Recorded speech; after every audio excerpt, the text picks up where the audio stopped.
Assalamualaikum warahmatullahi taala wabarakatuh dan salam sejahtera. Nama saya Mazlan Abbas. Hari ini saya ingin kongsikan kepada sahabat-sahabat bagaimana saya menjana satu lagi cara untuk mendapatkan duit ekstra. Cara yang saya ingin cadangkan di sini adalah dengan menjadi promoter platform Mova. Mova adalah satu platform yang memberikan duit lebihan ataupun dalam bahasa Inggerisnya kita panggil cashback setiap kali kita membeli barangan di Shopee, TikTok atau Lazada. Modal untuk menjadi promoter Mova ni lebih kurang RM200 saja tuan-tuan. Jadi tugas saya dalam Mova ini hanyalah menyuruh seluruh ahli keluarga dan sahabat-sahabat untuk menjadi ahli Mova supaya setiap kali mereka berbelanja di TikTok, Shopee atau Lazada, mereka sendiri akan dapat duit lebihan tersebut ataupun duit cashback tadi. Hasilnya, setiap kali mereka berbelanja di TikTok, Shopee atau Lazada, mereka akan dapat duit lebihan dan saya sendiri mendapat komisen atau duit ekstra yang akan di-bank-inkan terus ke dalam akaun bank saya. Saya melakukan ini lebih kurang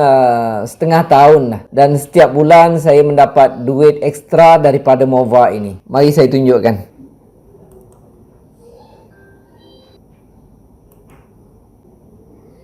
Yang ini adalah apps Mova, okey. Daripada sini saya dapat duit ekstra tu 200, 300, okey. Siapa nak bagi tuan-tuan? Ini duit ekstra, nama dia pun duit ekstra. Ada yang bertanya saya apa pendapat Encik Mazlan tentang potensi duit ekstra daripada Mova ni di tahun-tahun yang akan datang, tahun 2026, 2027, 28, okey. Jadi jangkaan peribadi saya tentang Mova ini di beberapa tahun ke hadapan nanti ni disebabkan pengguna TikTok, Shopee, Lazada makin hari makin meningkat, malahan mencecah jutaan orang dan setiap tahun penggunanya semakin meningkat, bertambah.